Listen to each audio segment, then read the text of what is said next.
नमस्ते दोस्तों, 5-6 दिन पहले मोदी जी ने एक विदेशी लेक्स नाम के आदमी को एक पॉडकास्ट में बताया था, क्योंकि मेरा एक कन्विक्शन है कि क्रिटिसिज्म ये डेमोक्रेसी की आत्मा है। पूरा देश इस जोक पर खूब हंसा, लेकिन एक आदमी ने इस बात को सीरियसली ले लिया, कुणाल कामरा ने, और एक क्रिटिसिज्म वाला वीडियो नया भारत का थंबनेल लगा के अपने यूट्यूब चैनल पर अपलोड कर दिया। अरे फिर होना क्या था, जहां कुणाल कामरा वहां कंट्रोवर्सी। शिंदे गुट वाली शिवसेना के लोग हैबिटेट जो जहां पे ये कार्यक्रम हुआ था वहां पहुंच गए और वहां पे तोड़फोड़ मचाई। मन में अंधविश्वास, देश का सत्यानाश, हम होंगे कंगाल एक दिन। और जो लोग वहां पर काम कर रहे थे उनको खूब कस के बल भर गरियाया, पता नहीं उन लोगों को भी पीटा या नहीं। मैं आपको दिखा दूंगा, नहीं हो लेकिन उसमें एक खास चीज देखी गई कि लोग बढ़िया भगवा गमछा पहन के गए थे। मतलब कि ये एक बचाव के लिए शील्ड का काम करता है वो गमछा। अगर कहीं भी इस तरह का कुछ काम करने जा रहे हैं तो ध्यान रखें कि कपड़ों पर खास ध्यान देना है। गमछा वगैरह इस कलर को पहचान लेना है, क्योंकि मोदी जी भी कह चुके हैं ये आग लगाने वाले कौन है वो उनके कपड़ों से ही पता चल जाता है। अगर ऐसे कपड़े पहन के जाएंगे तो आपके ऊपर हो सकता है कि पुलिस थोड़ा सा नरमी दिखाए या आपको एकदम से आंखें बंद कर ले कि भाई साहब जो कर रहे हैं वो करो। बहुत सारे लोग कह रहे हैं कि कुणाल कामरा की क्या गलती है, वो तो संविधान की किताब लेकर दिखा रहे थे और उसमें फ्रीडम ऑफ स्पीच की बात है जिसके तहत वो ये सब कर रहे हैं। तो भाई साहब, अगर उनको फ्रीडम ऑफ स्पीच है तो बाकी लोगों को भी फ्रीडम ऑफ तोड़फोड़, फ्रीडम ऑफ वैंडलिज्म भी तो है। वो भले संविधान में नहीं लिखी हो, उसके खिलाफ चीज़ें चलती हैं, लेकिन जो दिखता है उस पर ज़्यादा गौर करना चाहिए। लोग कह रहे हैं कि कुणाल कामरा से ज़्यादा फ्रीडम ऑफ स्पीच तो ग्रोक एआई को है। वो खुल के गरिया रहा है। अभी तक गवर्नमेंट उस पर ना केस कर पाई है, ना बुलडोजर चला पाई है, ना कुछ कर पाई है, ना ईडी भेज पाई है, ना एफआईआर दर्ज कर पाई है। लेकिन कुणाल कामरा पे एफआईआर दर्ज करवा दी गई है। कॉमेडियंस की लाइफ तो बहुत सीरियस हो गई है भाई। लेकिन मेरा मानना है कि कुणाल कामरा की गलती है, बहुत बड़ी गलती। गलती क्या, गुनाह है। जब मोदी जी ने वो criticism is the soul of democracy वाला इतना बड़ा बढ़िया जोक सुना दिया था, तो नया कॉमेडी वीडियो लाके डालने की क्या जरूरत थी यूट्यूब पर। थोड़े दिन और हंसने देते देशवासियों को, लेकिन नहीं, लोग यहाँ औरंगजेब की कब्र खोदने में क्या बिजी हुए। कुणाल कामरा को मौका मिल गया और एक और पॉलिटिकल सटायर वाला वीडियो डाल दिया अपने यूट्यूब पर, और उसके बाद फिर उनका खुद का क्रिटिसिज्म शुरू हो गया। भाई साहब, लोग एकदम पागल हो रखे हैं भाई साहब गुस्से में। अभी तक ये खतरा औरंगजेब पर, सॉरी, अक्षय खन्ना पर मंडरा रहा था कि लोग उनको औरंगजेब समझकर पीट न दें, लेकिन अब उनके ऊपर से सारा खतरा हट गया। अब सारा का सारा जो खतरा मंडरा रहा है वो है कुणाल कामरा पर।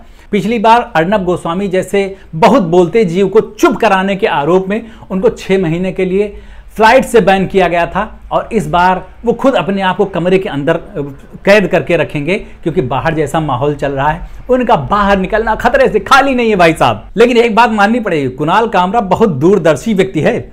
उसने जो वीडियो बनाया, उसका जो थंबनेल लगाया नया भारत, वो पूरा अब दिखाई दे रहा है। एक वीडियो के आने के बाद 45 मिनट का वो वीडियो था और उसमें क्या क्या गुण नहीं दिखाए कुणाल कामरा ने। क्रिटिसिज्म जितना पीक पे हो सकता था हो गया, उसने गाना भी गाया, एमपी चुराना, वॉइसेस दबाना, बस यही मेरा कसूर। मैं तो ये कहूंगा कि कुणाल कामरा के ऊपर सिर्फ मोदी जी को क्रिटिसाइज करने और एकनाथ शिंदे को क्रिटिसाइज करने के लिए केस ना चलाया जाए, एक केस उन पर गाना गाने के लिए भी चलाया जाए। जब बी प्राक जैसा मशहूर सिंगर और हिमेश रेशमिया जैसे बड़े लोग हमारे बीच में मौजूद हैं, तो कुणाल कामरा को गाना गाने की क्या जरूरत थी। उनकी आवाज़ में हमको गाना सुनना पड़ रहा है, ये तो एक और केस बनता है। 45 मिनट का वीडियो था, 45 कलाएं देख ली हमने कुणाल कामरा की, और मुझे आश्चर्य ये हो रहा है कि उस ऑडियंस के भी उसमें फोटोज़ दिखाए गए हैं, उन पर अभी तक कोई केस वेस क्यों नहीं किया गया है। हैबिटेट सेंटर को तोड़ ताड़ डाला गया और वहाँ पर जो काम करने वाले लोग थे उनको भी हैकल किया गया, लेकिन ऑडियंस को अभी ज़्यादा डराया नहीं गया है। और जो लोग कमेंट कर रहे हैं यार उस पर, इस वीडियो पे, वहाँ पे देखा मैंने रुपयों की बौछार बरसात हो रही भाई साहब। लोग US dollar, Australian dollar, euro और रुपए सब में पैसे दे रहे हैं कुणाल कामरा को। इतना ज़्यादा सपोर्ट कैसे किया जा रहा है उनका मेरी समझ में नहीं आ रहा। लोग इतना ज़्यादा freedom of speech, sorry, anti national लोगों को कैसे इतना ज़्यादा सपोर्ट कर रहे हैं, मेरी समझ में यही नहीं आ रहा है। बहुत सारे लोग कह रहे हैं कि अब कुणाल कामरा को सबक सिखाने का समय आ गया है, और सिखा भी रहे हैं लोग। मतलब वहाँ वेन्यू पे जाके तोड़फोड़ करना उसी में कैटेगरी में आता है।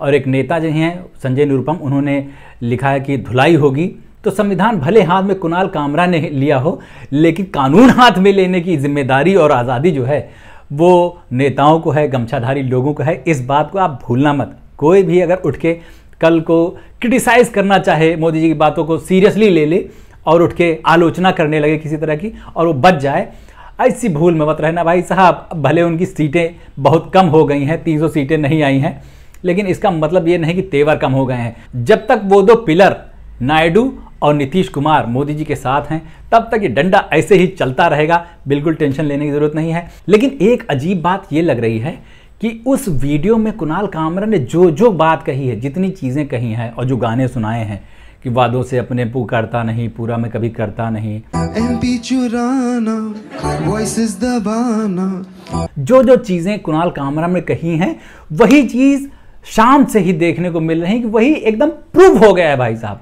मन में अंधविश्वास, देश का सत्यानाश। हालांकि ग्रोक ने तो नहीं बताया हमको कि मोदी जी बेस्ट पीएम हैं, और उसने नेहरू जी को बेस्ट पीएम बता दिया अब तक का अपने देश का, और शायद इसीलिए उसकी बात को सीरियसली लेते हुए मोदी जी नेहरू जी की बराबरी करने के लिए ऐसे बयान तो देते रहते हैं, संसद में भी ऐसी बातें करते रहते हैं, स्पीच भी ऐसी देते रहते हैं, criticism is the soul of democracy वगैरह की। लेकिन थोड़ी सी प्रॉब्लम आई जा रही है यहाँ पर। नेहरू जी वाकई में इस बात का पालन करते थे, क्रिटिसिज्म का। अटल बिहारी वाजपेयी खुद ये बात कहते हैं कि मैं उनके खिलाफ जोरदार भाषण देता था, लेकिन फिर भी नेहरू जी मुस्कुरा के कहते थे कि आज संसद में तुम बढ़िया बोले। R.K. लक्ष्मण जो बहुत बड़े कार्टूनिस्ट थे, वो नेहरू जी के ऊपर कार्टून बनाते थे और नेहरू जी उनको देख के हंसते थे, R.K. लक्ष्मण के साथ बैठ के चाय पीते थे। वो ज़माना ही और था, वो नेहरू जी ही और थे, वो कॉमेडियन दूसरे थे, कार्टूनिस्ट दूसरे थे, वो सब कुछ दूसरा था भाई साहब। ये नया भारत है, यहाँ क्रिटिसिज्म करोगे तो पेले जाओगे। ये संदेश साफ है, नेताओं की बात को सीरियसली नहीं लेना है। जैसा कि कुणाल कामरा ने कहा, वादों से अपने मुँह करता नहीं, पूरे उन्हें कभी करता नहीं। तो इस चीज़ को हमेशा ध्यान रखना है, भावनाओं में बह नहीं जाना है। और लास्ट में चलते चलते जो कुणाल कामरा ने गाना गाया था ना, तानाशाह ओ तानाशाह, तानाशाह ओ तानाशाह, ये बिल्कुल भी मेरा वीडियो उस बात को सपोर्ट नहीं करता है।